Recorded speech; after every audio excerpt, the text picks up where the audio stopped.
The sun died with my love when you left me blue. The summer day too,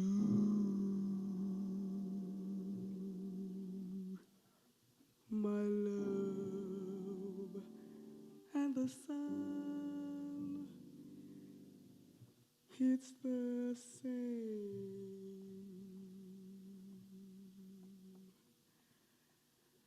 The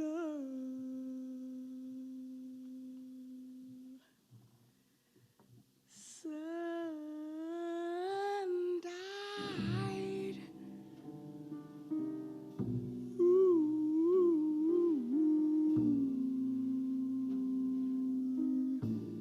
The sun died with my love, and I'm so alone.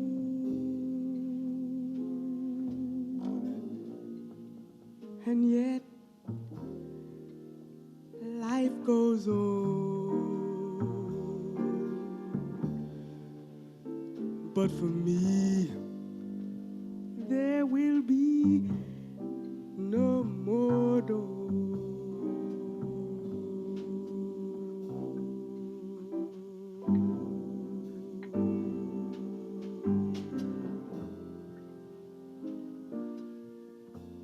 Yesterday,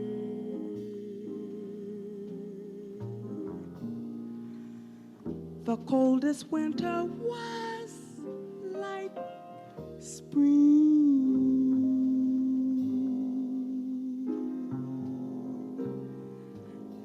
I thought my heart would always sing.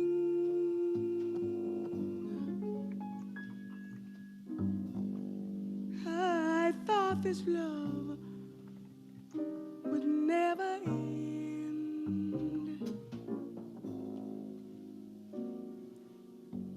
But that was yesterday. The sun died. Oh, the sun died with my love, and life's all in vain.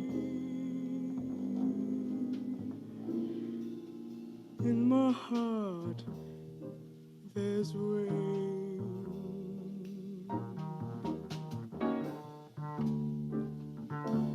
And I know my heart won't stop crying.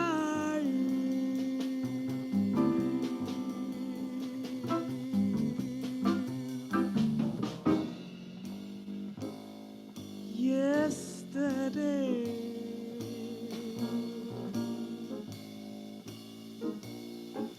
when I was looking in your eyes,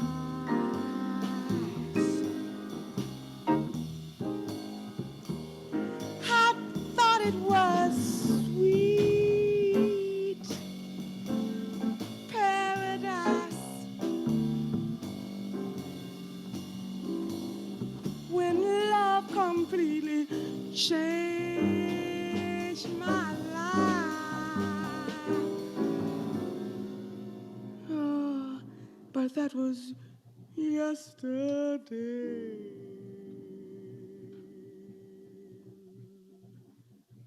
The sun died.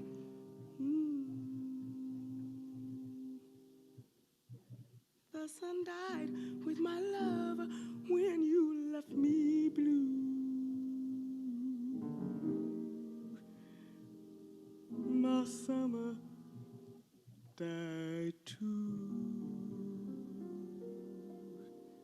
My love and the sun, it's the same. Oh, my love.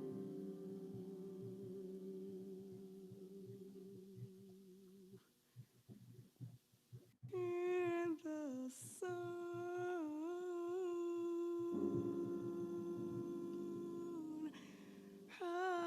the same.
everybody, welcome. My name is Rasheedah Phillips. I am one half of Black Quantum Futurism Collective. Welcome to the Black Grandmother Paradoxes Times Out of Time Timelines workshop. So I'm going to just give you a run through of the schedule for tonight and what's on the agenda. You'll note that you do have your things muted, your speakers muted, which I'll unmute later because there's going to be a portion for discussion, but it just helps me to be able to manage since I'm the person both running the workshop and doing the Zoom behind the scenes stuff. So I'm going to start off with talking about 15 or 20 minutes about some of the history of Western time constructs, and then talk a little bit about some time travel tropes that are sort of present in our, in our society around time travel. And then I'll talk a little bit about Black temporal constructs and Afro-diasporan ways of thinking about space and time. And then do a little bit of analysis around some books and films related to both Western linear temporal constructs as well as Black temporal constructs. And then we'll have some time for discussion and some activities where we'll build some alternative timelines together. So that's kind of the run through of the schedule. If you guys have questions along the way or things that come up, please feel free to put it in the chat. And I'm going to share my screen.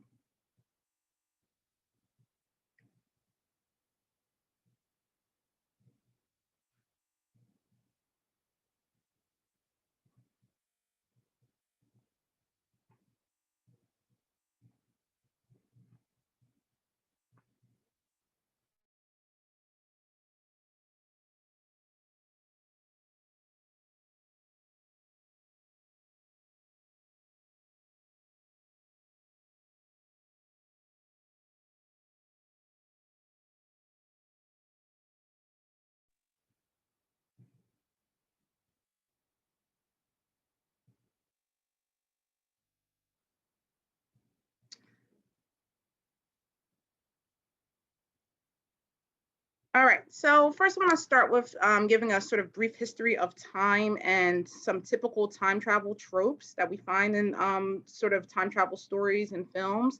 But first I want to start off by just talking about time itself and sort of what it has looked like across time and space.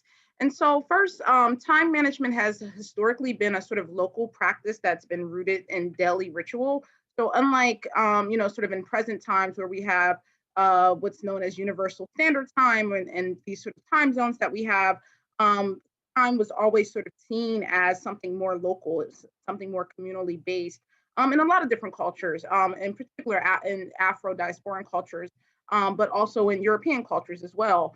But then with the increased usage of public clocks, bells, and time laws, temporal laws that regulate prayer, regulate work times, regulate the time of the courts, things like that, things became sort of heavily regulated by the state or by the church, which sort of starts to build this linear sense of time that starts to be developed.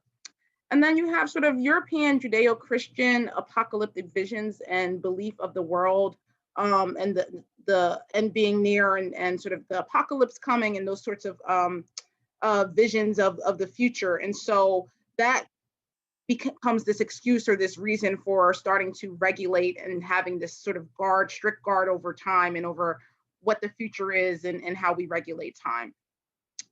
And just a couple of quotes there, like clocks were instruments through which the state laid claims to ownership of time, by Alexis McCrossan. And then Western culture institutionalizes its images of the future by way of religion and politics, making sure that the future can be made predictable and controlled. And so, I like those quotes because what they mean for me is that, typically when we're talking about state control of something, or we're talking about how people conquer space and time, we tend to spatialize it. So when we're talking about, for example, manifest destiny, we talk about it as something that is about spatializing, about spreading out space. But really, these things are also about time. They're also about temporal control. They're about controlling who gets access to the future. And so, we don't always talk about it that way, but these legacies of time, and how the West came to view time, and again, seeing it as on a timeline, seeing it as something where time is running out. starting to construct these histories of time and events, right? Eventually, this sense of a progressive future comes to be found and made legitimate in laws of science, technology, as well as the popular imagination through science fiction and sort of experimental theories like the Futurist Manifesto. Then we also have these sort of significant temporal historical events that are happening around, the time that I talked about. And so things like the building of the first long distance railroads, the invention of the telegram, in the late 1800s, the coming together they literally had a conference where they invited dignitaries and a set number of people to construct the time zones and to pick where the prime meridian was going to be, which is in Greenwich. And so, just all of these different temporal historical events that are coming to shape and construct how we view time and how we move through time and how we as a society sort of construct time.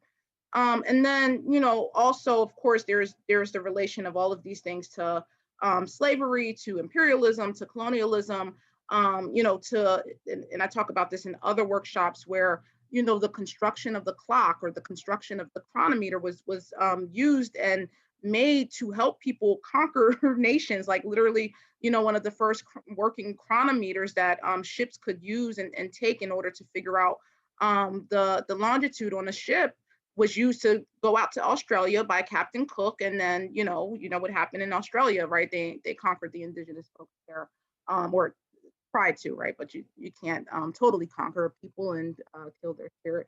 But anyway, just the ways, again, in which these things are connected to colonialism, imperialism, slavery. And then, looking at in the United States, the during the antebellum South and during the period of enslavement of Black people, how time was used to regulate labor, how time was used as surveillance, how clocks and watches were used to surveil Black labor and to punish people for not, complying with the with whatever the master said, right? So part of what we talk about in our work is this idea of dismantling the master's clock, and the clock as used as a tool for punishment and subjugation of Black people in particular. But that brings us to H.G. Wells's work, which is, The Time Machine, which is one of the first sort of science fiction novels that popularizes this idea of time travel and this concept, and popularizes the use of a vehicle or device to sort of travel purposely through time, either forwards or backwards. They say the term time machine was coined by Wells, but I don't know if that's correct or not, right? There may be other histories there around that specific term. It's also notable that around this time, right, we're seeing a sort of post-industrial revolution and sort of those social historical contexts also, and again, the building of the railroads, all of these sorts of things happening, traveling being made quicker and working to compress time and space. And so the time machine was sort of the popular imagination of that time. And if folks don't know what that story is about, is basically this person who was able to build a time machine and travels into the far future, essentially, and then encounters a people there that are sort of what is seen in this book as a devolved people. And so, it sort of has this colonial perspective. There's these two people, the Eloi and the Morlocks. The Morlocks are people who are ape-like. They live in darkness underground. They surface at night. Some of this was a symptom of the times. And I was reading some of the historical context of the book. And during this time, right, a lot of people were working underground, working in these sort of different industries. And so that also fueled his imagination. But of course, you have to read this with a certain racial perspective and what was happening around the time as well, around race and these sort of dichotomies around people in terms of good people and bad people, which is a trope that was sort of popularized by people like Christopher Columbus, right, who wrote that there was, a warlike tribe and, things like that. And so this book is really of its time, but it's a really interesting look in terms of again, being one of the first books to popularize this idea of time travel in the imagination. So with that book, one of the things that became popular was this idea of the grandfather paradox, and so sort of became a time travel trope. And this first allusion to the grandfather paradox was raised in like as early as 1929. And so someone had wrote into a science fiction magazine, I think it was Amazing Stories, where they talked about, where they referenced the age-old argument of preventing your birth by killing your grandparents, right? And so it just became this popular trope. And I think people were even responding still to H.G. Wells' story, being like, time travel will be impossible because of these various tropes. And so I want to just kind of cover those, some of the more popular tropes written about time travel. And I'm actually going to show this short video that covers them pretty well. So give me a second. Time travel, it's not that easy. There are three major paradoxes related to time travel. In science fiction, these have been extensively used, so much so that most time travel movies have become predictable. Let's start with the most famous one, the easiest to understand, the grandfather paradox. The scenario is simple. Somehow in the future, you are able to travel through time. And just because you feel bored right now, you decide to travel back in time even before you were born, just to see what would happen if you killed your grandfather. The paradox here is because you have altered a significant event that is related to your personal timeline. Your grandfather's death would inevitably affect your birth, and thus you would never be born. And if you were never born, you couldn't have traveled back in time and killed your grandfather. Let's move on to the predestination paradox. Again, since you are bored, you try time travel and this time end up in a different time. For a change, you don't feel like killing someone. Instead, you befriend your dad. In a series of events that follow, you realize your friendship with your dad is the only reason why he met your mother. In this case, you are responsible for your own birth. It is cool, but it has a very big problem. You will need to come back every time from the future to do the same exact things that would lead to the marriage of your parents. Otherwise, you would cease to exist. This is predestination paradox. Imagine that you are a music composer, but your creativity level is near to zero. Doesn't matter, you have a goddamn time machine. Using the time machine, you go to the future and steal your own song, which is apparently a big hit. You come back in time and release the song for the world to hear. The next day, you realize that the song is going viral. Months later, while you're performing the song on stage, a younger self comes from the past and steals it. Later, you realize it was you who stole it. Who composed the original song? Your younger or older self? The song has no definite origin, and in this case, it is the bootstrap paradox.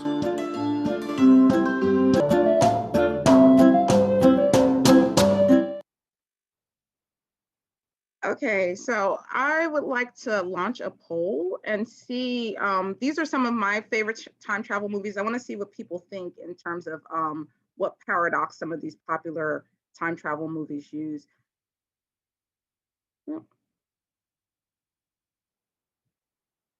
Let me see if I can launch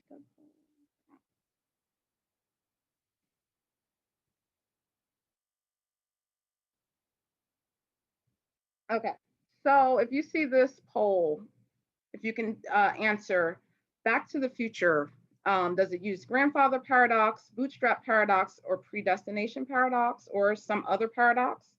Arrival, does it use grandfather, bootstrap, or predestination paradox, or some other one? And then Avengers Endgame. And same question, grandfather paradox, bootstrap, predestination, or some other paradox.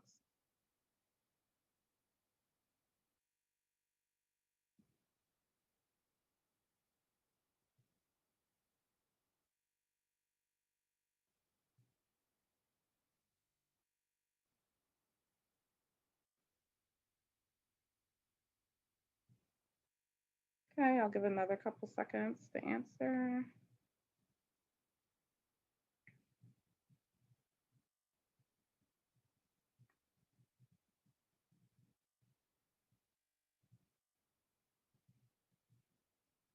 Okay, let's see what people thought.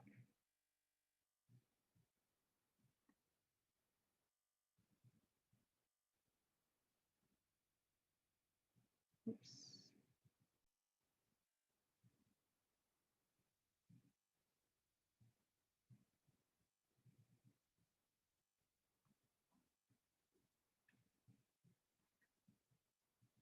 Sorry. Okay. My screen is going a little crazy. Okay. So the poll, can everybody see the results? Shake your head if you can see it. Okay. So looks like 27% of people thought Back to the Future used the grandfather paradox. About 27% said the bootstrap. 64% of people said predestination. No one said other. And then for arrival, looks like people said grandfather paradox. One person said grandfather there. Bootstrap, some 36% said bootstrap paradox. And then a couple people said predestination and 5 said other. And then Avengers Endgame, looks like most people said other there. So I'm curious what for the folks who chose other, if you want to type into the chat which ones you thought it was.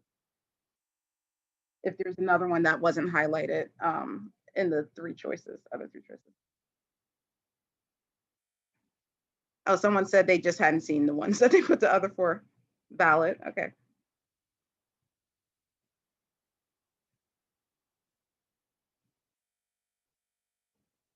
And let's see if anybody else ditto. Okay. Which ones didn't you see, Edgar or Michael? I encourage you to check them out if you haven't seen them yet.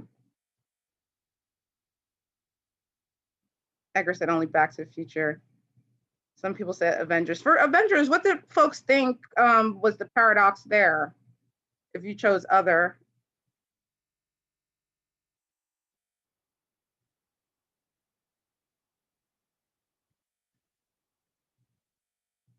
Okay, so now I'm going to share a couple of answers. Hold on, let me share my screen again.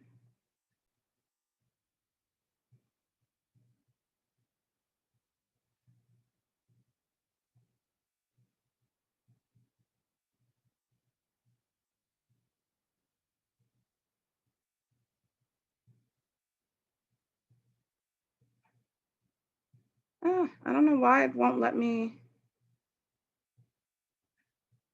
Sorry, guys, I'm having a little technical difficulty. Just give me 1 second.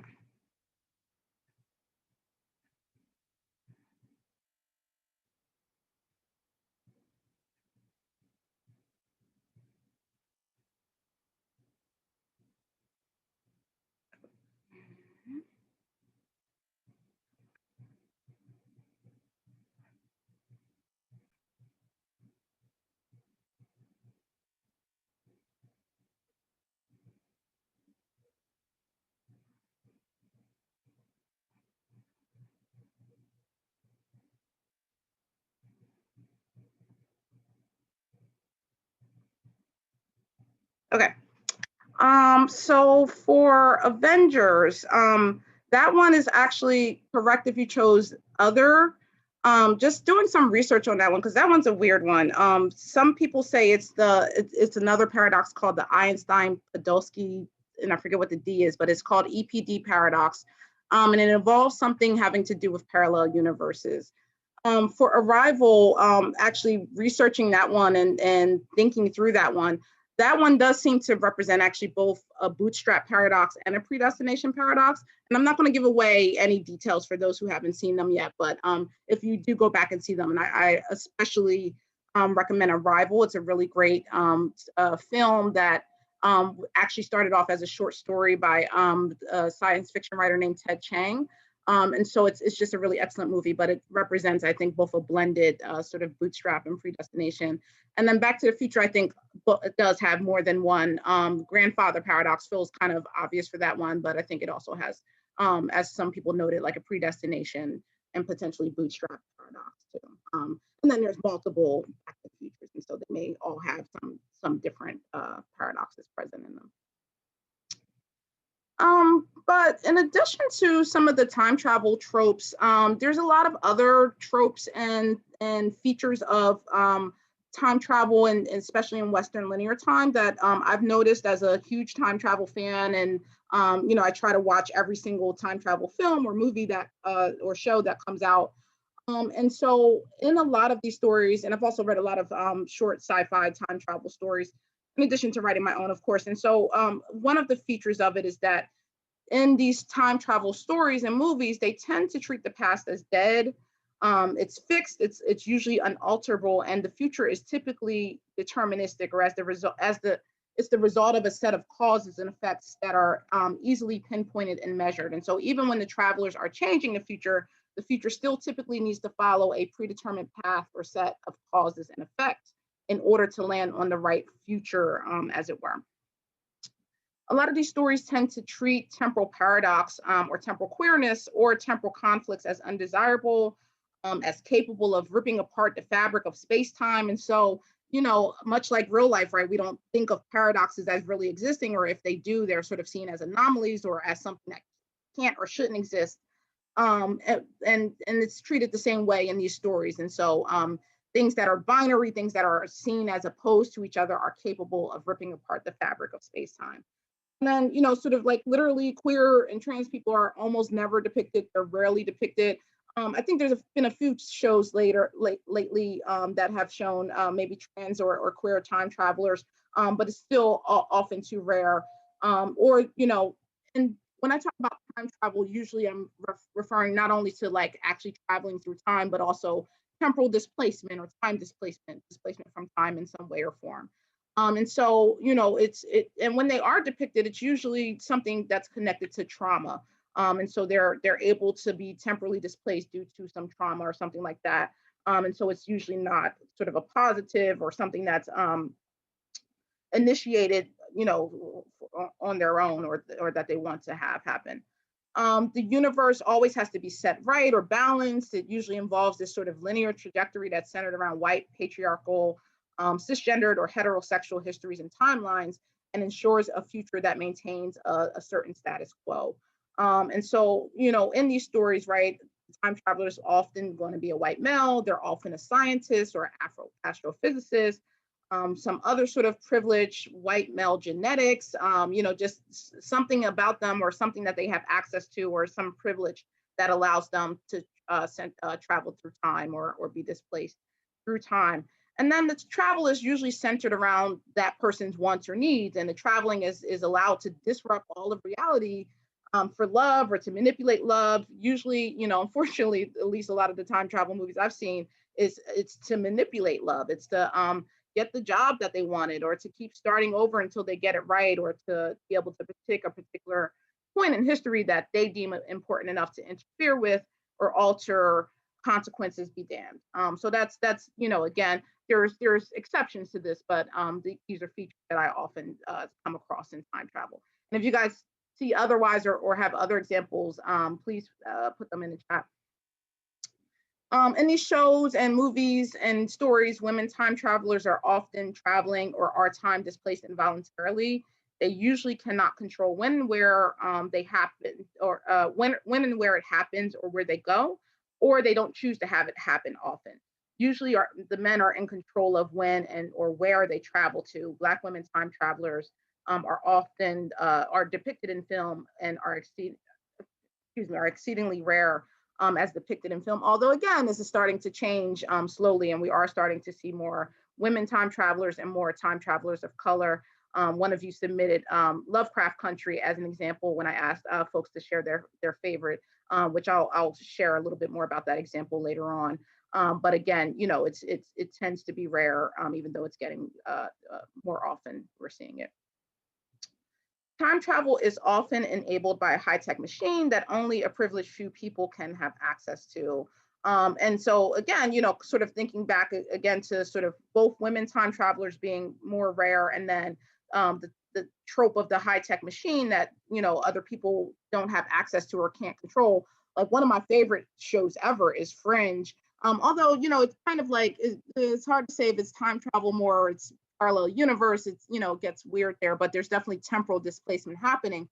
but one of the main characters, it's so much of it is tied into childhood trauma and experimentation on kids. It just, a lot of these really traumatic tropes that go along with it. And then the main scientist, although, he's depicted as lovable, really pretty, the things he's done is just horrible, but he gets redeemed through the show. So the time travelers or inventors in possession of the machine are always somehow endowed with the wisdom and moral righteousness to sort of know when, how, and what to use it for. And while this is often a plot point that includes the lesson that they should not be tinkering with time travel for that exact reason, this lesson is often undermined by the happy ending where the guy gets the girl or gets the job or sets the universe back on course or whatever happens. Some of the time travel shows and films that contain some of these descriptors include things like The Time Traveler's Wife, which is really an interesting one because this time traveler is essentially grooming this young child who later becomes his wife. I'm not giving too much away. That part is like pretty much in the beginning of the film, but it's still it's still an interesting watch. At least it's entertaining. Dark on Netflix, very dark. It's one of my favorite TV shows ever, but it's called Dark for a reason. There's incest, there's all kinds of things going on in that show. About Time, Terminator, Project Almanac, Looper, Butterfly Effect. I can go on and on, but those are shows that, again, I think shows and movies that, again, I think operate with some of these rules and some of these constructs. And again, I really enjoy these shows. They're entertaining. They're they exercise my brain a lot. But I also sort of hold the dual realities that they are problematic, and they have these sort of dated notions of time and time travel for all the reasons. So now I'm going to talk about Black and Afro-diasporan temporal constructs. And just give me a moment. I'm going to check the chat because I saw a couple of people in there. Okay, it won't show me the chat while I'm sharing my screen. All right, so never mind. I'll get back to that later. So now I want to share about Black and Afro-diasporan temporal constructs. And just to share, again, time is local. All time is local. Different cultures, different people over time have different ways of viewing and observing time. And sort of in our Western society, we've constructed time a certain way that's related to money, that's related to industry, related very specifically to capitalism, related to justice in these sorts of ways that are, again, negative for certain people. But they're not universal. It's not universal. Time itself is not universal in this way. And so just some of the features that we can see in Black and African cultural traditions of time and space and how they observe time and space. And again, this is also not to say that folks in Africa or across the African diaspora are monolithic either. There's lots of different societies. Some of them do practice time and observe time in a sort of linear fashion. But this is meant to speak to sort of the alternative and sort of the general. And so in these cultural traditions, time is often cyclical. It's often connected to agriculture, astronomy, genealogy, ecology, economic cycles, things that cycle over time. That's not to say that things are the same. New features can be added into cycles, but these temporality in these communities are often connected to these kinds of features and things. It also examines what is happening around yourself and looks back at things that have occurred in order to make meaning of and orient oneself in time. And so unlike Western culture where the past is often seen as dead, the past is seen as fixed, you can't add any information really to the past. It is what it is, right? We in Western culture just devalue the past in these kinds of ways. We see it as we see progress as forward moving and as moving into the future.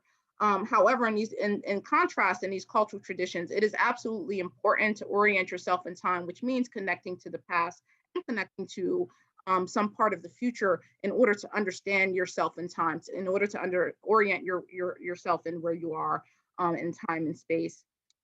In these cultures, events that have not yet occurred and are not imminent are sometimes situated in this realm called of no time, sort of.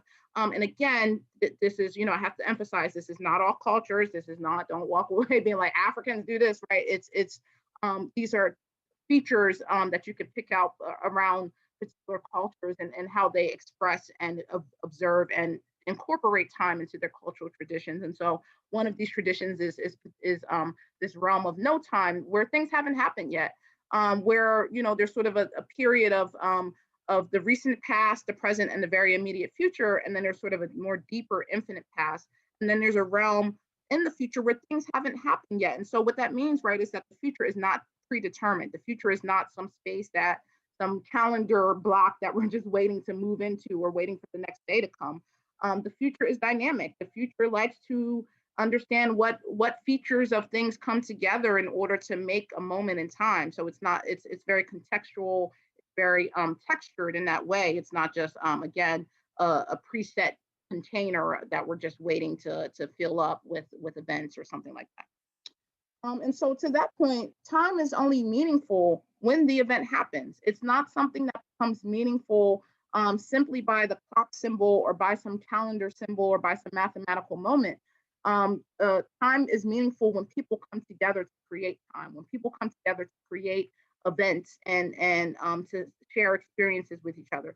That is what counts, not the time that it starts. And so what this sort of incorporates, right, is also this idea of pacing. Unlike sort of Western cultures, which tends to view time as something that's more like a river, and you hear that, that sort of connection being made and things like time is a river flowing. Unlike those cultures, sometimes in Black and Afro diasporan cultures, what we see is time connected to words like walking, like pacing. And so what that connects to is, right, is each individual has its own pace. Each individual has their own rhythm, has their own time of getting to or showing up somewhere, but that's not devalued. And so, right, this idea of colored people's time finds its roots here, and not the notion of Black people being late, but that when we get there, right, that's what counts. It's not late. There's no such thing as late, because the clock time is not important, or is not the reality or the substance, as it were.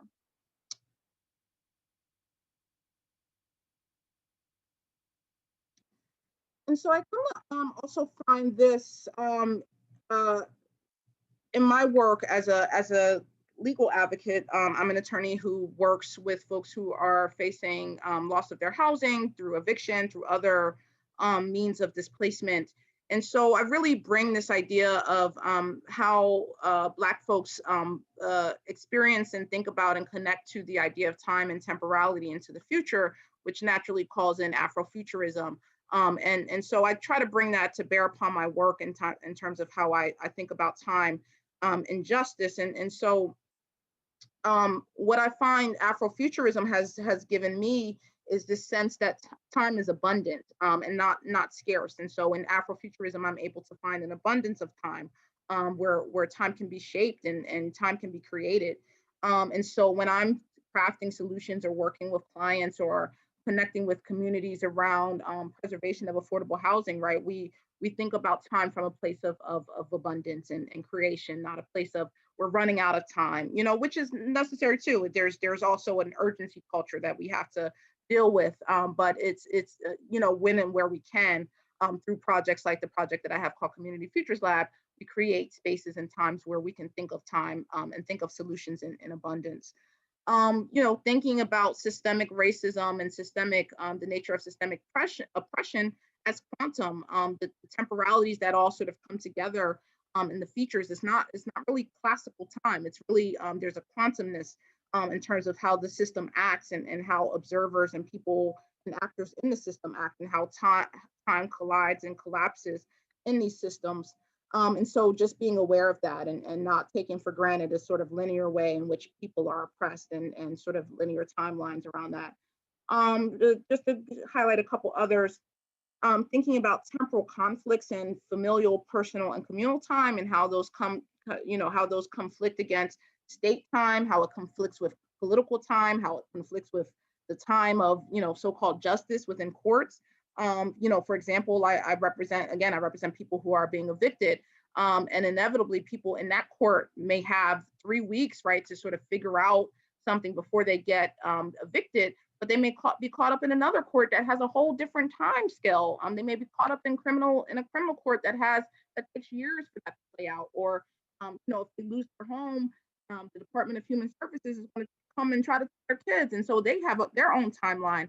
So just thinking about the ways in which these things conflict is really, something that as an advocate I've had to be extremely aware of.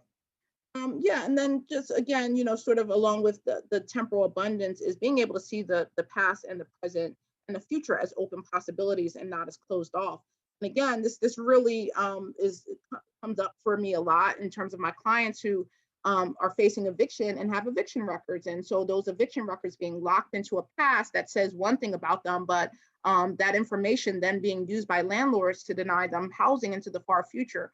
And so really just having to think about that. And one of the things that we're trying to get in place in Philadelphia and in Pennsylvania is record sealing laws that seal eviction records so that those records aren't used by landlords improperly to deny people housing into the far future.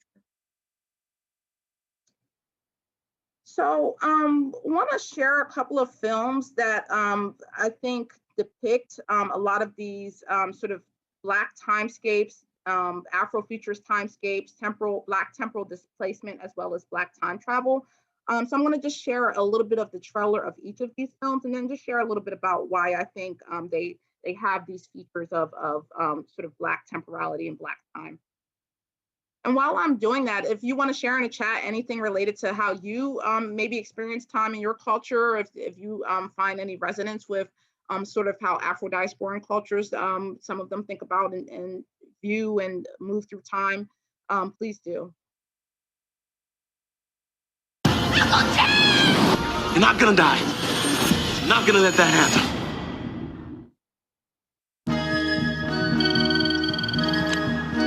Hey, Ashley. Hey, Uncle Jack. You know, the best thing about your dad being such a screw-up is I get to spend time with my favorite niece. Hey, Ashley. Ashley? Uncle Jack! Ashley? Ashley? No, God.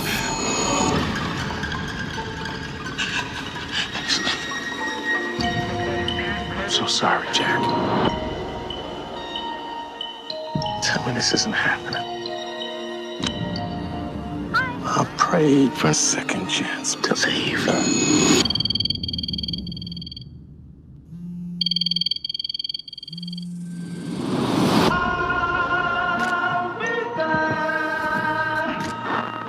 Who is this? Who do you think it is? Where are you calling from? I'm at my house. In my bedroom. What's the date today? It's June 25th. Believe it or not, I'm sitting right here. 2 weeks in the future. I don't understand. There's a crime that in your time hasn't yet happened. Your dad's gonna die. Your mom's gonna die. And so are you. But as long as you're alive, you can change things. 2 days to live? What's that? Just reconstructing the timeline. Who did it? We don't know that yet. There's people here. There's a white car. Ashley, turn around and go. Jack! Tell me what's going on. You're not gonna die. You're not gonna let that happen.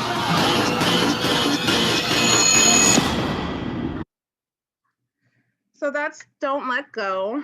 And so some of you may sort of recognize the sort of setup there from another movie called Frequency from back in the day.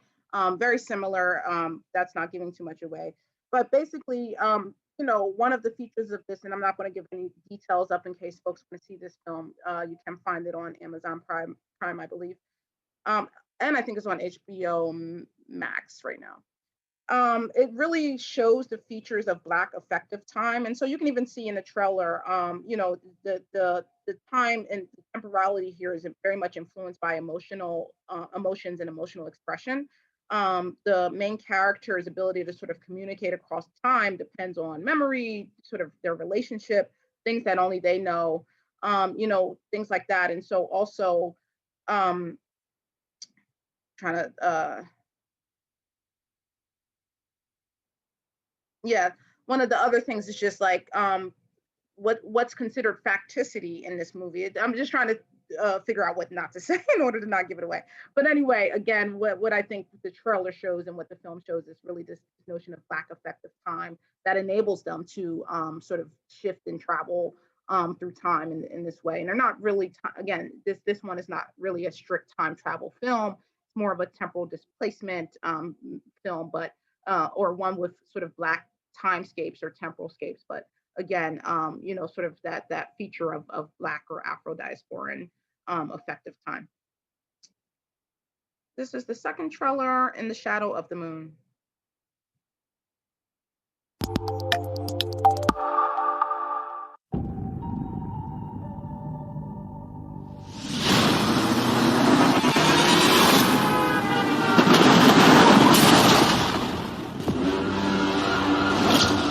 It's a normal, boring shift. Too much, Dad?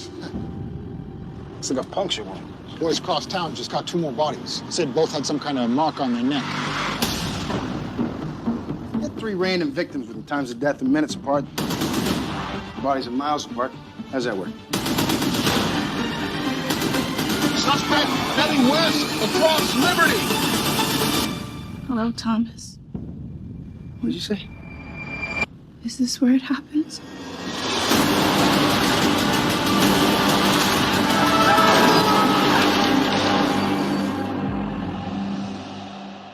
Today marks the 9-year anniversary of the Market Street murders and the still unidentified suspect.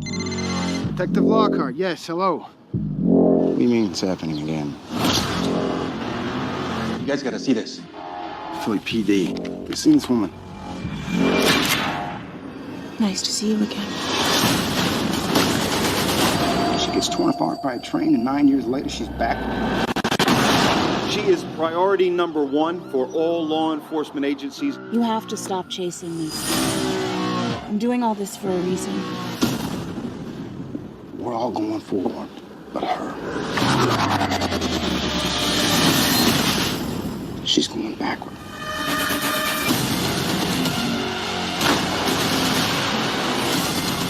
You have no idea what's coming.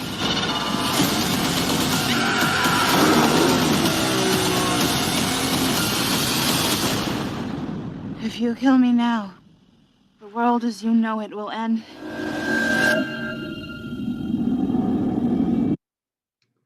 Yeah, so that one's called In the Shadow of the Moon. That's on Netflix. If you have Netflix, I highly recommend it. One, it takes place in Philly, which is pretty cool.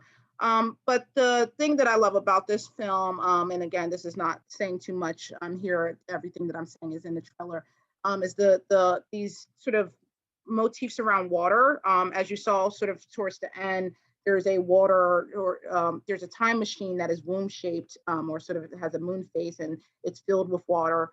Obviously the time traveler is a Black woman, which is really, again, something that we don't see as often, but we're starting to see a little bit more.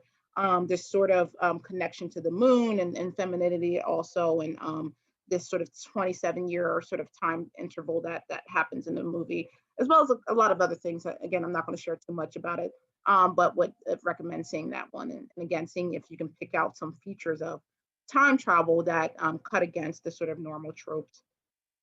And then last one I'll show you is the trailer for See You Yesterday, which is also on Netflix.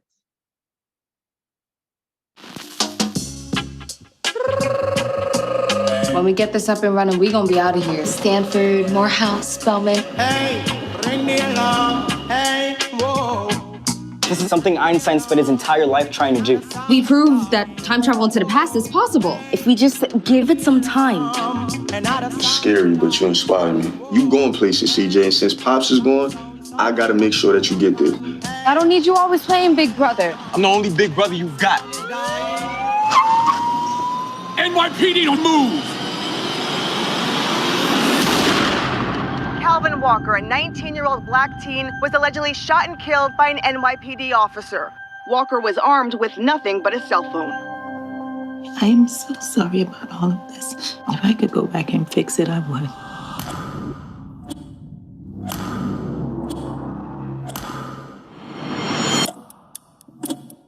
If we just go back, get them out of there, then he's saved. We only have so many times to get this right. Everything's gonna need to be perfect.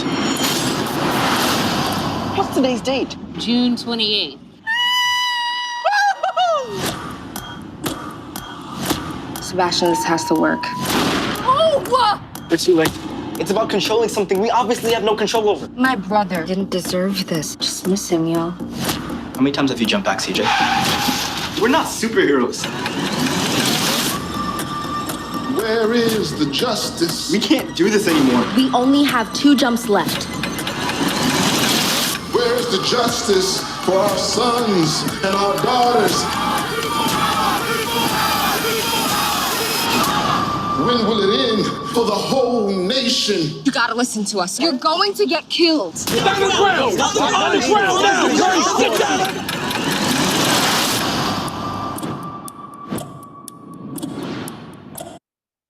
Okay, and then for See You Yesterday, again, pretty obvious in terms of how it connects to sort of present day issues that are happening in the country and around the world, obviously around police brutality and impact on Black people in particular.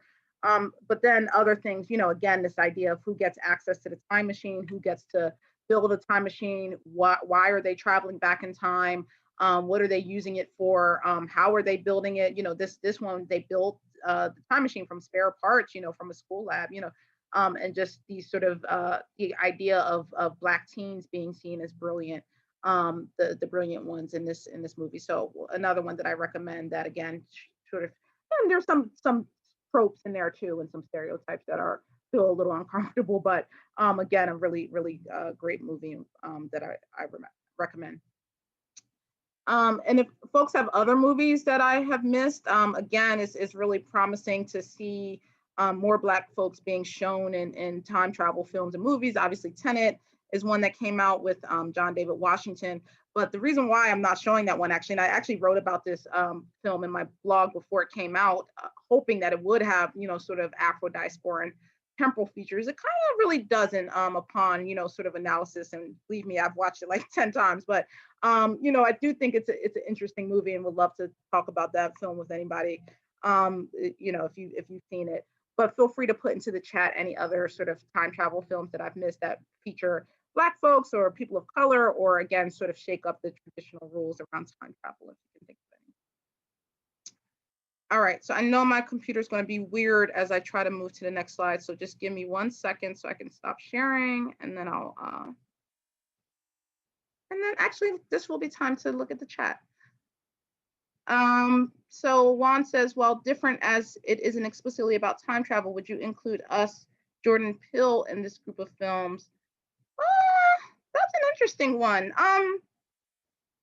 Probably not, but I could see an argument being made, or just thinking about Black temporalities and how that kind of shows up in the film. Certainly, you could probably put an analysis on that. I would love if anybody has thoughts about that, whether this kind of fits into or if you can see any of these features of Afro-diasporan time and present in that movie. All right, so I'm gonna share my slides again.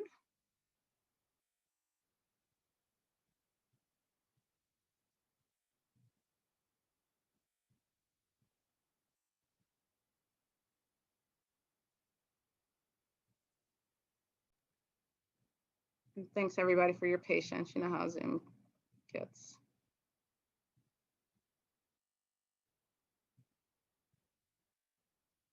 Okay. So another sort of feature of Black time and temporal displacement and temporalities that I've seen and noticed quite often in literature about the by and for Black women is this thing called Black womanist temporalities, which for me is sort of the unique intersectional temporal experiences of being Black and woman and how they show up in, for people, excuse me. And so, again, what this sort of represents and how it shows up differently is like sort of in this way of a nonlinear bootstrapping or sort of a quantum predestination paradox where Black women are time travelers and where cause and effect appears to be open to multiple nonlinear influences. And so cause and effect is not just strict cause and effect. past, present, future, but there's really a sort of cross-contamination between all these temporal dimensions, and cause and effect is really open up to sort of nonlinear influences. The paradox also acknowledges, the Black grandmother paradox is one that acknowledges the ways in which time feels very layered in Afro-diasporan traditions, where the past is always layered over the present, and where our ancestors continue to be with us, even if they're on a different temporal plane or scale. And so for these purposes of these kinds of stories, again, the sort of Black grandmother paradox being a feature of Black womanist temporalities, as I described them previously, again, what we see is that it sort of resolves this grandfather paradox that usually limits time travel or deems it an impossible. And so again, often when the grandfather paradox is depicted in films and in books, is used as a way to say, look, and first of all, it's actually used in real life to say time travel wouldn't be logically possible, because if you were able to time travel, then for some reason you would travel back in time and happen upon your grandfather and kill him. And so therefore time travel can't possibly be possible because it's just logically impossible. You kill your grandfather, there's no way you can be born. This for me seems to be resolved in Black women's stories and in through Black temporalities and Black time. And as we know, kindred is a great representation of that. And again, sort of in these temporal schemes, in the Black womanist temporal scheme, there's quantum, nonlinear, spatial, temporal orientations, and sort of all these modes of and dimensions of time have endless degrees of freedom for interaction. And so the past can interact with the future in endless ways to produce particular events or particular results. It doesn't have to be this sort of linear thing where everything universe has to be balanced and everything has to be done exactly the same way it was before. That's not what's present in a lot of these stories. So again, Kindred for me is a story that really, to me, breaks this idea of the grandfather paradox, and is a real display of the Black grandmother paradox. And again, her dilemma is more, if you don't save your great grandfather, you may never be born, but if you do save him, right, you're enabling this really horrible thing potentially to sort of happen. And so she makes a decision. She has a choice, even though it's a horrifying choice that she has to make. And it's, again, how the past is constructed is very affective. How she's impacted by her travels through the future, losing an arm, all these things are very effective and really for in this book, right, the body is more of a time machine than it is, than there needing to be some external machine. And so, and again, here she's able to sort of learn from the future, take things back, and just a bunch of things. I won't talk too much about it in order for those who haven't read it. But again, for me, this really challenges that that notion of the grandfather paradox, and that you're allowed to create your own future. You're able to shape your past. You're able to reconnect to your past, even if you didn't, even if for a lot of us, especially for me, like, and for many Black folks in America, right, we can't go back too many generations for reasons that we all know. So this really, challenges that notion. And then a book that I fell in love with the first time I read it was Mama Day. Goodness, this book is just so fantastic. But really here in this book, the island itself, on which a lot of the story takes place, is one example of a sort of communally generated nonlinear Black womanist temporality, where the future merges into the past by way of omens, prophecies, and symbols, while the past itself is this sort of space of open possibility and speculation, and at points active revision by multiple generations of people who are situated in the relative future of that past. So this is an extraordinary book. Like I cried all through that book. It was so grand. And then this is just highlighting a story that I wrote called The Telescoping Effect, that again sort of intermeshes and brings in this idea of the grandmother paradox and being connected to the past, being able to travel back to the past by way of DNA, by way of prophecy, all these other things that when time machines are denied to us or controlled by forces outside of ourselves.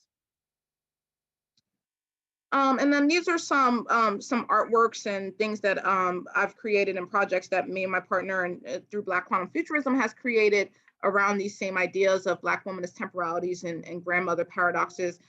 This is a portal that we created called the Black Woman Temporal Portal. It has both an online component under blackwomantemporal.net, and the woman in woman is spelled with an X. And then we actually created that portal that is, and that's a picture of it on display at Painted Bride Art Center in 2019. And then we have these little temporal portal toolkits. And again, this is a shot of the website. And then I'm going to share a video that we created that, again, really shares features of how folks folks time travel using artifacts, using things that are not machines. And so this is, I'm going to play a couple of minutes of this video called Time Travel Experiments that comes from a novel that I wrote called Recurrence Plot and Other Time Travel. Seat yourself or stand in front of the mirrors in a darkened room with a small flickering light, such as a candle or flashlight. Create a vacuum in a room by sealing it from excess light and sound coming from outside the room. Stand 2 mirrors upright to form a right angle. Take a small clock and place it in front of the mirror before you. Set the clock 10 minutes fast. Repeat the words, who am I? Where have I been? Into the mirror, over and over, until you no longer recognize the words. If you take each reflection to your left as the past, and reflections to your right as the future, and use each reflection to signify one day, you can see yourself yesterday and yourself tomorrow, or as far ahead or behind as you wish. Your images in a mirror should morph the further back or forward you look. To conclude the exercise, count backwards from 10 to 1. When you get to 1, you will be fully back in the present.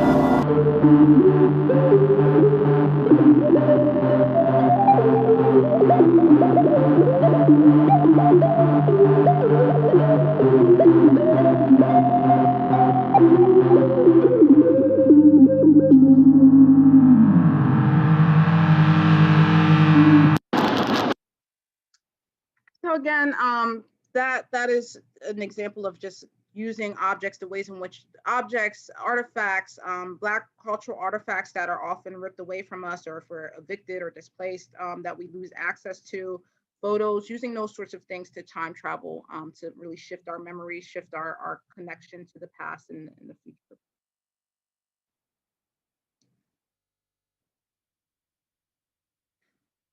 And so the other clip I wanted to share, and then we're going to go into small groups soon, is Hippolyta from Lovecraft Country. So I also have this series called The Temporal Disruptors, which is really a group of these watches right here that you see that were created sort of inspired by Ramelzi's Time Stoppers watch series, which is the series of watches that he created to sort of stop time. And these temporal disruptors watches was really crafted in order to activate these Black women's temporalities and Black grandmother paradoxes, but crafted sort of inspired by Black women scientists and healers. And so each watch is crafted after a Black woman scientist or healer. And so here you see Dr. Mae Jemison and Dr. I'm going to blank on her name, Betty Green, Dr. Betty Green right here. And so Lovecraft Country, if folks saw it on HBO, a TV series that came out last year, there was a woman on there named, a character on there named Hippolyta, who comes across a time machine, is able to fix it, and is able to travel through time. And one of the really beautiful things about these scenes with her time traveling, which I'm going to just show a clip of in a second, is that it really disrupts this notion. Often a trope or a joke that I hear, at least, is that Black people can't time travel. We can't ever time travel because if we do, we're just going to end up in a place where we're oppressed, or we're just going to end up in the 60s again, or, you know, it's always going to be dangerous for us. And I really, really reject that notion hardcore, that Black people can't travel through time, that there is no time in which we can arrive and be safe. That just ignores all of everything, right? But that came before America and came before the imperialism and all of those things. So this for me challenges that that notion that Black people can't travel through time, as well as, again, depicting a Black woman scientist who fixes a time machine that she comes across. I'm just gonna play a small clip of this.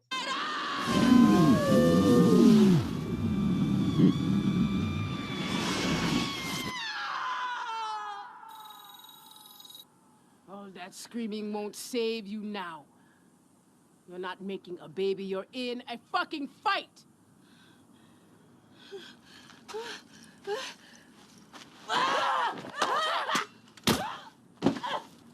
When you fall to the ground in defeat, you may find yourself asking, why am I here? Why should I bother getting up when I know now he is a great warrior and I cannot win? Well, I will tell you why you're here and why you must get up. You are here because you did not believe them. Your whole life they told you you were free. And when they said that they meant you were free to cook their food, free to raise children, their children, free to work for them, they even lied to you and told you you were free to run the world. But did it steal their world? You are here because you knew that all they offer was the freedom that a well-kept slave could ever ask for. Now, I cannot tell you what true freedom is. You have got to find that for yourself. But today, you are still too afraid to go looking. But I now will strip that fear away one blow at a time. Now get the fuck up! And raise your sword!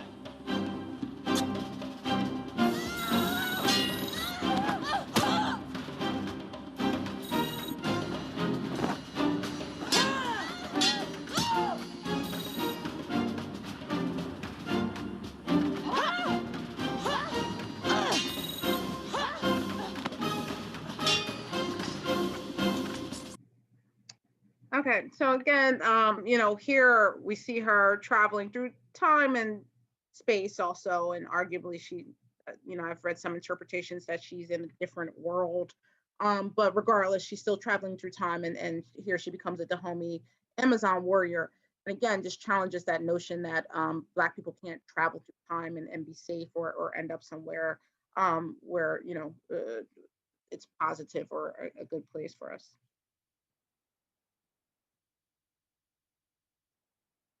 Okay, are they gonna let me go to the next page? Yes, okay.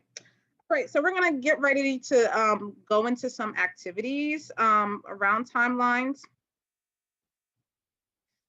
So first, just wanted to share a little bit about BQF and how we practice and think about time and timelines. Sorry.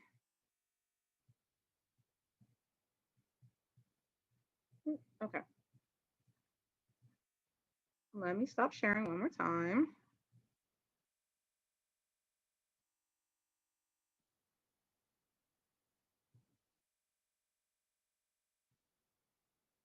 They always get me.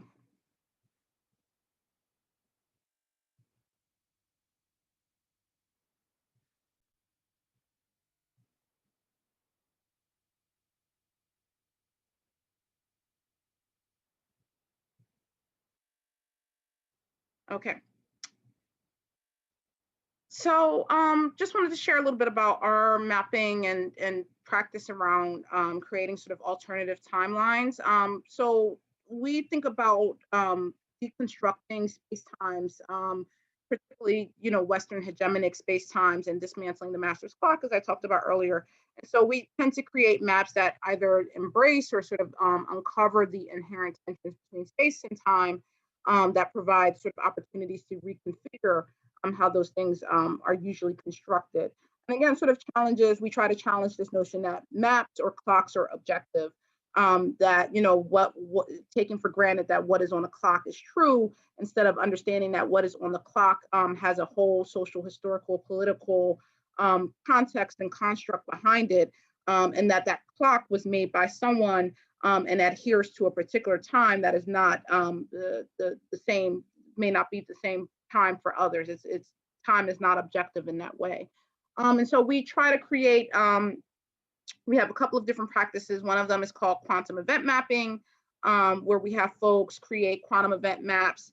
And so basically what the quantum event map is, it allows people to sort of understand what features like to come together in time to create a now moment. And so it has people map out different aspects of time and how time is created. And so just for example, like in this now moment that we're all occupying, we're all experiencing space and time differently, even though we're all here, at this particular time, right? And so this kind of makes more sense if we were all in a room together, of just like people can be in the same room but still have different experiences depending on where they're sitting in the room, depending on their own subjective temporalities, depending on their own senses. And so it's really about building out a moment that includes other features of temporality or other features of an event, like the mood or the emotions, how your body feels, the sounds that are in the room, the time of day, the location or space, other people or objects, sensor smells, things like that.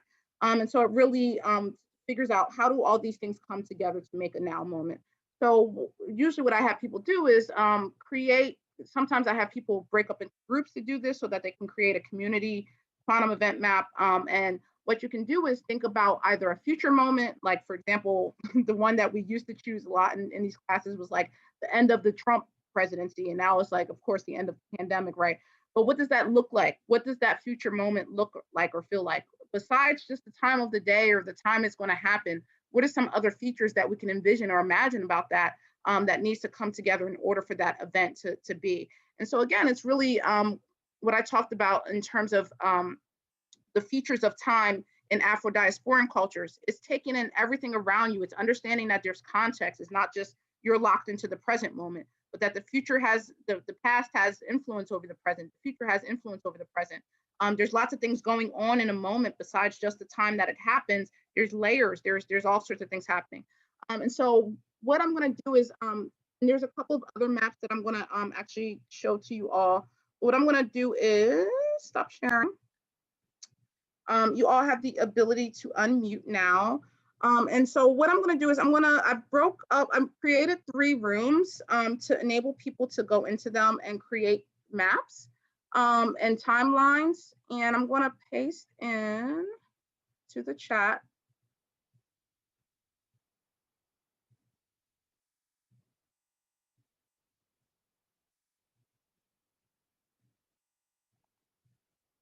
Okay, so when you go into these rooms, and you'll be able to choose which room you can go into, you'll see some slides, and what's on the slides are examples of different kinds of maps and timelines. And let me just show you the slides here.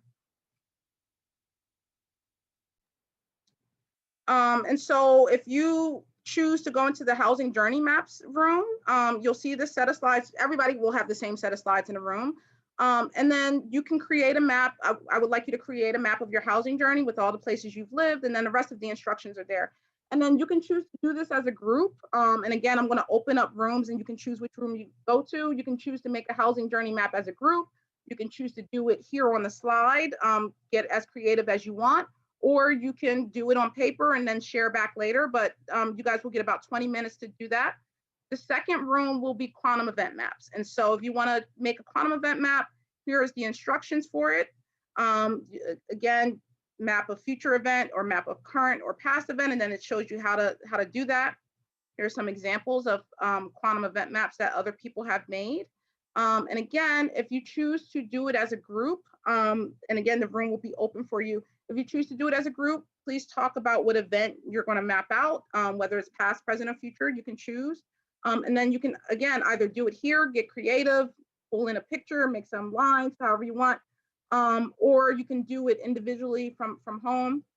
And then the last group that you can go into is alternative timelines. And so this is where there's a couple of different exercises here. Identify a point on our shared collective timeline, determine how it could have been improved and what the outcome could have been, and a couple of other different things that you can do here. You can also do this exercise solo so that you can modify the instructions for a personal event. And then here's some examples. You can either choose to utilize these examples or you can come up with your own. And again, these are all optional to do it as a group or to do it on your own. So I'm going to stop sharing. I'm going to open up the rooms. You can go into those rooms, as you should be able to choose the room. If you look at the bottom of your screen, it's going to say breakout room, and it should have a title for it. And then again, I'll give you about 20 minutes or so to go into the rooms, and you can create maps. You can use, again, you can use those slides, and all the slides have the same slides in them. So if your group finishes up one and you want to go and try out a second one, please feel free to do that. And then I'll bring you back in about 20 minutes and we'll have like 10 or 15 minutes for discussion and to share back, and then I'll let you all go. All right. And you should be able to unmute your screens now so you can talk to each other. Okay, so I've opened up the rooms. Please let me know if you can see them and go into them. Are you able to see the breakout rooms? Okay, awesome. Yep.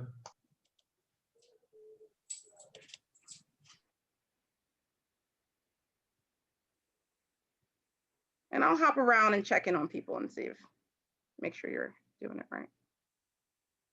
Although there's no right way to do it.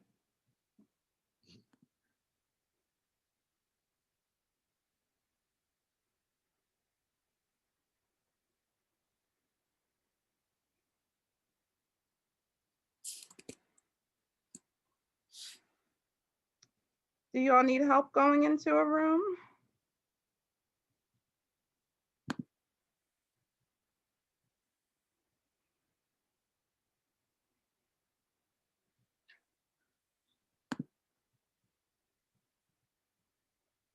Michael or Juan, do you want to go into a room or need help? Which one would you like to go into, Juan? You're muted. I had selected alternative timelines, but then it just didn't work. But I was the only one there, so happy to join. So I'm happy to join you there, Mario. I'm interested in alternative timelines as well. Okay, I'll put you both in there. Thank you. Put me too. Okay. Thank you. Awesome.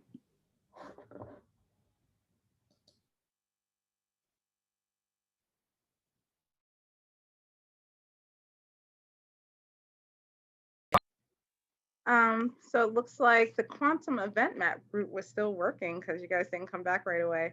So I'm going to actually have you guys present or have you all present first. If you could just share back with the group in 3 or 4 minutes what you all talked about, what you came up with, and I'll share my screen and share your slides. So whoever wants to unmute and share.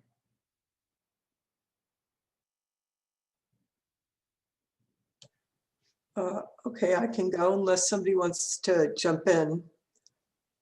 Our event was the end of COVID-19, and we wanted to show the joy in that, the feeling of joy and celebration. And so we're not finished yet, but one of the members of the group suggested Hold Me by Al Green because touch again. And then I put in All Magic Has a Touch of Chaos from Black Quantum Futurism, because you can put something out there in terms of mapping, but you can't control all aspects of it. And then somebody said dancing at the club because COVID-19 is over. And then I put Octavia Butler's picture in there as a child because it's a picture of her as a child, but she's in the past, but she's part of the now in terms of our future thinking. And the television with the water is just the fluidity of change and motion. And then the next, let's see, the next slide was, would have been about something illustrating no more health disparities based on race. And I found a little gift that had like different aspects of health, and that would have gone there. Did somebody else do other slides? Yeah, does anybody from that group want to add in?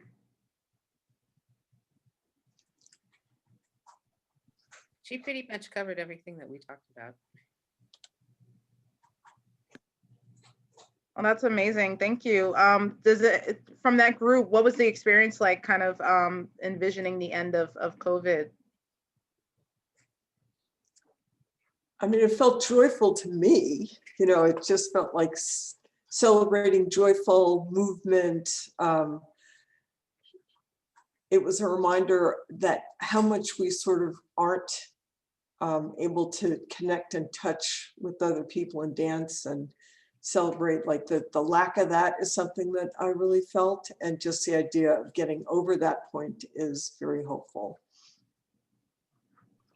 Yeah, I was thinking about like memories of random things like buffets, and like, you know, the last time I went to a buffet, and like dancing, yeah, like in certain songs that I would want to play when I was dancing with somebody I hadn't seen in a long time, you know, that I wasn't able to be near during this time. And like what I would like envision that moment to be like, you know, the nearness was something we talked about, which was interesting, the feelings that arose around that discussion for me. Thank you so much. I would love for you all to finish this. I don't know if we need to have a part 2 where we finish out, because I need this to happen and I need this all to manifest. So I may follow up with you all. But if you would like to finish it, you can go back in here on your own, obviously, and finish it up at your leisure. So this will be open to you. And actually what I may end up doing is combining, if other folks have made slides for their groups, I may combine it into one presentation and then send it out to everybody so you have access to it and we can share and maybe decide if we want to come back together to finish some of these things. All right, so next I'm going to have housing journey maps present what they worked on.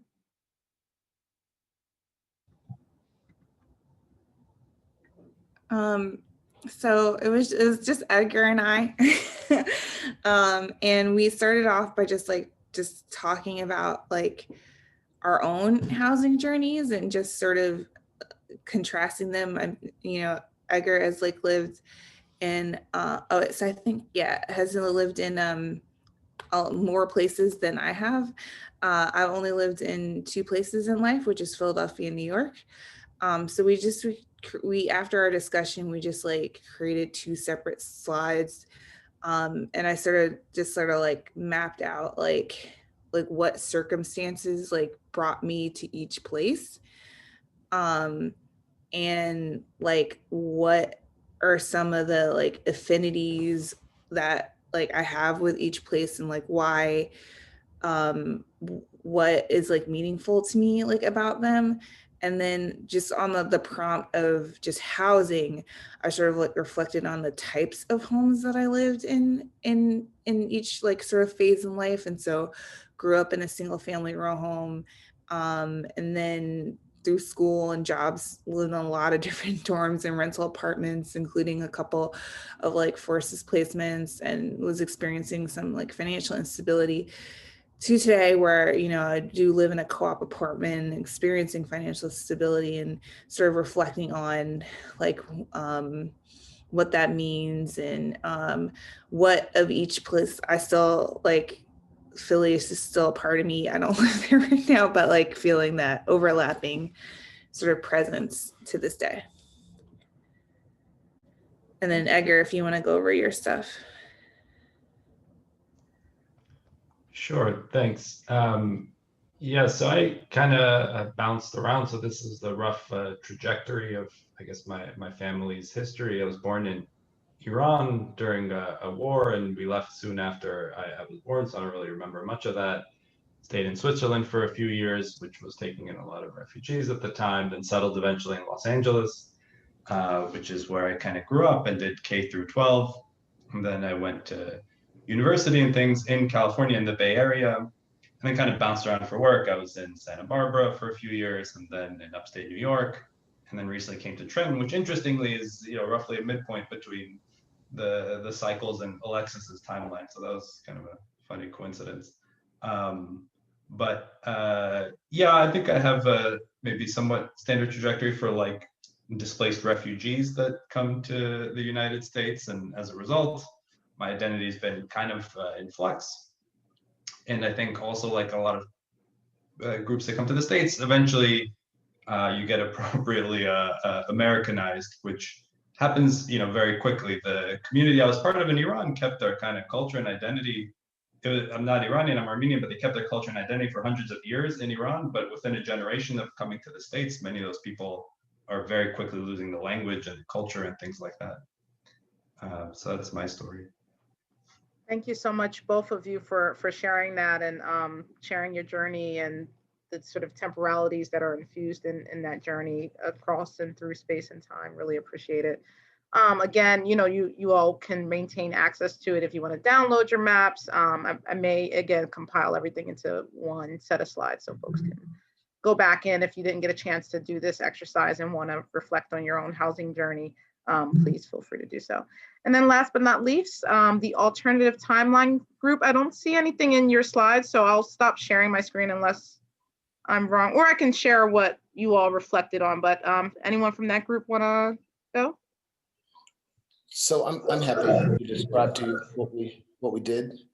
And I'll start by saying that we didn't make a slide, but we had some interesting conversation that focused on you know, the range of Muskian projects, Elon Musk's projects. And we wondered what it might feel like in a future, say 25, 30 years out, to be on the far side of a failed Musk event, right? So what might it be like to celebrate, say, the 3-year anniversary of the purposeful disruption of an effort to maybe as a proof of concept send a very large rocket, you know, a great distance towards Mars, if not all the way there. And as we were talking about this, you know, just kind of reflecting on our different takes, and this was Mario, Juan, and myself, Mike, just kind of reflecting on our different takes on what Musk represents and how his projects might intersect with, will continue to intersect with geopolitics, and you know what you know, major powers, domestic powers in the States might think of this, and what Chinese powers might think of this, et cetera. We realize that that most of what Rasheedah was telling us about the way that the standard tropes unfold in time travel movies, especially around the phallocentric and male-centric views and gazes and white gazes, that we were reproducing that. And so we then started to think about how we might enroll Grimes, his partner, to help us realize a more interesting and not so male-centric version of the story. And then we realized that we had about 2 minutes left, and so we gave up on trying to put anything down on the slide, and yeah, hastily voted me as a spokesperson. Well, that's great. Well, thank you for contemplating and for the recap of what sounds like a really interesting discussion. Again, if you all want to take the time beyond this space time together to add some notes in there or continue reflecting on that line of thought, it's going to be very obviously important for us to be thinking about that and thinking about all those different layers and the implications of folks like Musk and what they have the money, power, and authority to do, and how they're working to shape a certain kind of future that, we're not part of that conversation often enough. So I encourage, continued conversations. And also, again, if you all feel free to write your emails, if you want to exchange emails or anything like that, please feel free to do so. So with that, 2 minutes till 9 o'clock. I did it. All right, I'm going to end here. I really appreciate you all for coming out. We're having an event tomorrow. I turned the tickets off, but if folks are interested in coming to that, it's going to be a discussion on music and systemic racism and time and things like that tomorrow at 3 p.m. And then that's our last event for a while. I'm taking a nap after that. So appreciate you all, and have a great rest of Black History Month and year, every day of every week. Have a good Black History time, and have a great rest of whatever. Thank you, Thank you again. Thank you. Thank you, guys. Thanks, Rasheedah. Thank you.